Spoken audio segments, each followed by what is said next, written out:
Sur les instants Gadzar, je reçois Pascal Coste. Bonjour. Bonjour Eric et bonjour le club Art et Métiers et puis les autres invités. Alors vous êtes de l'ex 180 et vous dirigez CDSP. CDSP en quelques mots. En quelques mots, CDSP est une entreprise que j'ai créée il y a une vingtaine d'années qui a pour objectif d'accompagner ses clients dans les ressources humaines. Donc il y a deux modes d'action. Le premier mode qui est de la chasse de tête pure. Donc un client nous demande quelqu'un qui ait telle ou telle compétence. Donc on prend sur des bases de données ou des appels, on retrouve des candidats qui correspondent aux besoins. On analyse leur capacité à répondre aux besoins du client. Ensuite on les présente au client et le client les embauche. Et l'autre façon d'agir au niveau ressources humaines, c'est le même besoin défini par le client, mais un client qui nous dit, voilà, cette personne-là, j'ai un projet qui va durer 1 an et demi ou 2 ans. Après ça, je ne sais pas si cette mission pourrait être reconduite. Donc s'il vous plaît, prenez cette personne-là comme un consultant qui viendra travailler chez moi. Et donc nous, on fait une facture à la fin du mois et le client nous paye et le salarié est salarié chez CDSP et pas chez le client. Donc c'est du consulting si tu veux. Alors aujourd'hui, vous avez à travers ces 20 années de... Oui, une vingtaine d'années. Combien de personnes vous avez placées ? Oh, j'ai 20 fois 400-500 personnes à peu près. 400-500 personnes. Je ne les compte pas tous les jours. En tant que Gadzar, les Gadzar et la RH, c'est pas du tout antinomique finalement. Oui. Moi, j'ai travaillé chez Procter & Gamble en début de carrière et les premières formations que j'ai eues, c'était une formation d'une semaine à Amiens. À cette époque-là, je travaillais à Marseille. C'était sur les ressources humaines. Donc on apprenait comment recruter quelqu'un, comment gérer la paye, quelles étaient les évolutions salariales, comment on faisait des entretiens annuels d'évaluation, enfin plein de paramètres de ressources humaines. Mais je vivais ça comme un chef de service qui avait des hommes à gérer. Et quand je suis parti à Londres, parce que j'étais muté à Londres, je me rappelle d'un collègue de travail qui me disait, le patron de l'usine de Londres, il est quand même pas très sérieux, lui, il a fait sa carrière que sur des ressources humaines. Et je trouvais ça un petit peu surprenant dans une entreprise où on fait beaucoup de production, on était dans la culture d'amélioration continue. Je trouvais ça surprenant d'avoir une carrière qui ne s'organise que ressources humaines. Et puis progressivement dans ma carrière, je me suis aperçu qu'effectivement, quand on est performant, c'est qu'on met les bonnes personnes aux bonnes places et ça commence beaucoup par la compétence des personnes qui se retrouvent dans un poste où ils sont à l'aise, ils se font plaisir dans leur job et naturellement, ils ne regardent pas leurs horaires et on fait des belles choses. Donc c'est vraiment les ressources humaines qui font avancer l'industrie. Et donc c'est pour ça que cette activité, je l'ai développée.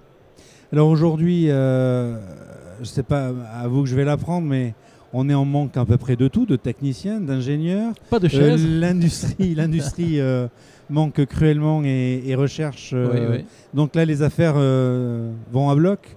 Voilà, mais c'est comme partout, c'est-à-dire quand il y a une industrie malade ou des clients malades qui n'ont pas besoin de recrutement, on a beaucoup de candidats et peu de clients, donc il faut vivre malgré tout. Et aujourd'hui, on a beaucoup de clients qui ont des besoins et les ressources ne sont pas toujours faciles à trouver. Donc grosso modo, l'entreprise se développe, mais voilà, c'est un métier qui quand même n'est pas toujours facile, même si certains peuvent le penser. On est aujourd'hui effectivement dans une phase où on a des clients qui ont des vrais besoins, et je fais le tour du salon en parlant des clients qui m'ont expliqué que c'est difficile pour eux, et des ressources qui sont relativement limitées. Quelle est la grande tendance en ce moment, avec la crise quand même qui est bien installée malgré tout ?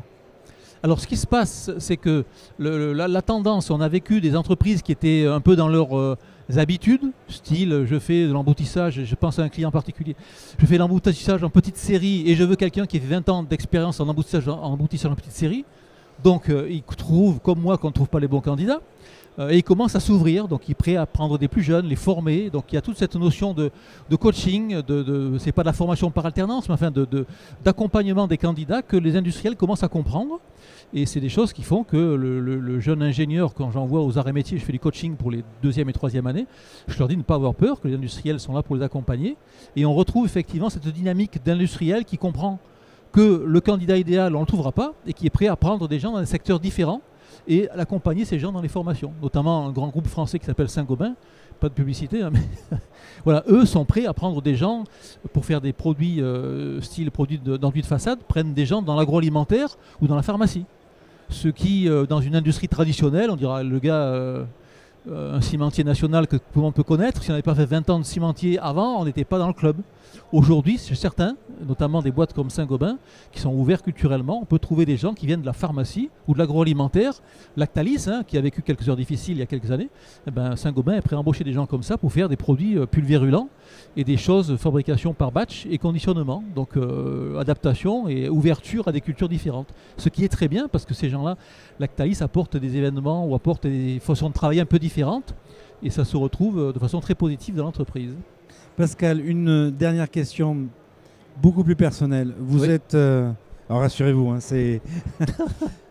vous êtes Gadzar. Oui. Elle vous a apporté quoi cette formation?